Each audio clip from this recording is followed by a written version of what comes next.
Welcome to Vigan City in Ilocos Sur and welcome to Andro on Foot's walking tour. This is a self-paced walking tour that features key heritage sites and cultural highlights in the area. We hope you enjoy this tour as much as we enjoyed curating it. Introduction. Spanish writings in the 16th century described the coastal plains of northwestern Luzon, particularly the Ilocos region, as densely populated with large settlements, some containing up to 3,000 houses. Settlements were mainly located along coasts or near small coves, with agriculture as the primary economic activity. The Ilocanos, meaning inhabitants of the lowland, grew rice, cotton, sugarcane, indigo, and vegetables, and also engaged in fishing, foraging, hunting, and trade. In a study by Mateo in 2004, the contrasting physical environments of the Ilocanos from the lowlands and the Igorots from the highlands or hinterlands seem to have led to complementary economies that continue to benefit both groups. The Ilocanos, with access to lowland and coastal products, traded woven cotton textiles, livestock, mainly pigs, fermented sugarcane wine, salt, and dried fish with the Igorots. In return, the Igorots provided the Ilocanos with forest products, including honey, beeswax, and gold, which they brought via mountain routes and major rivers, such as the Abra River, which connected the Cordillera and Ilocos regions. The Igorots also traded items like sleeping mats, net knapsacks, and hunting bags. The Tingyans, or Itnegs, a subgroup of the Igorots, frequently interacted with the Ilocanos and were connected to Vigan through trade and eventual conversion to Christianity during the Spanish colonial period. Early on, Ilocos was known for its role as a regional entrepot, facilitating trade not only within the Philippines but also with foreign traders, particularly from China and Japan, long before the arrival of Spanish galleons. These Chinese and Japanese junks reached Isla de Vigan via the Mestizo River through the South China Sea, including the West Philippine Sea. And it is believed that this interaction led to the settlement of immigrants, primarily Chinese, in Vigan, fostering intermarriage with the local population and giving rise to the diverse cultural heritage of the Viganos.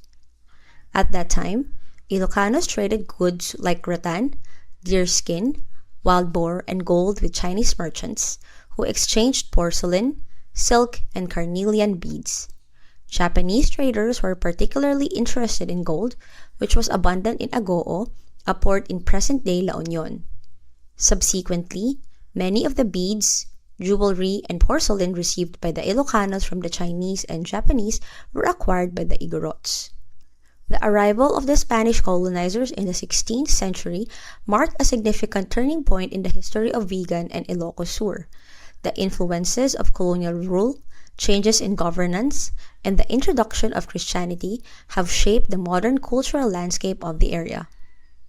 In 1572, King Philip II dispatched Captain Juan de Salcedo and around 80 soldiers to explore the coast of Los Ilocanos.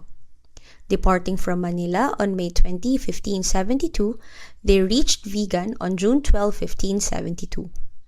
Following this expedition, Don Juan de Salcedo established Villa Fernandina de Vigan in tribute to King Philip II's late son, Prince Ferdinand. As a token of recognition for his service, Salcedo was granted the encomienda of the old province of Ilocos, comprising Ilocos Norte, Ilocos Sur, Abra, La Union, and parts of the Mountain Province. He was also honored with the title Justicia Mayor de esta Provincia de Ilocos, or Chief Justice of this province of Ilocos. Under the encomienda system, the indigenous populations were compelled into labor in exchange for alleged protection and Christian guidance from the colonizers. Returning to Vigan in January 1574, Salcedo brought Augustinian missionaries to spearhead the evangelization of Ilocos and to establish a Spanish city for regional control. Legend has it that when Salcedo asked a local about the place's name in Spanish, the local misunderstood and thought Salcedo was inquiring about the vegetation on the ground. The local responded with, Biga aapo, referring to a tuber plant from the taro family. From that moment, the Spaniards named the place Vigan. After the Spanish-American War, Spain ceded the Philippines to the United States, despite the Philippines declaring independence in 1898 and revolting against Spanish rule. This led to the Philippine-American War, which lasted for about 3 years. In Vigan, the Ilocanos resisted American occupation, but the U.S. eventually gained control and established a government by 1901.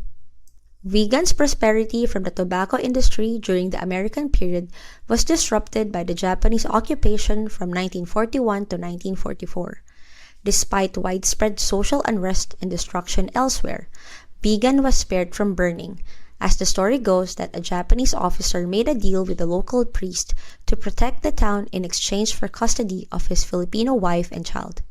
By the 1950s and 1960s, Virginia tobacco was introduced through a partnership of the U.S. and the Philippine governments, led by Vigan-born former President Elpidio Quirino. Although Vigan lacked enough land for tobacco cultivation, it became a hub for tobacco drying, which further boosted the local economy.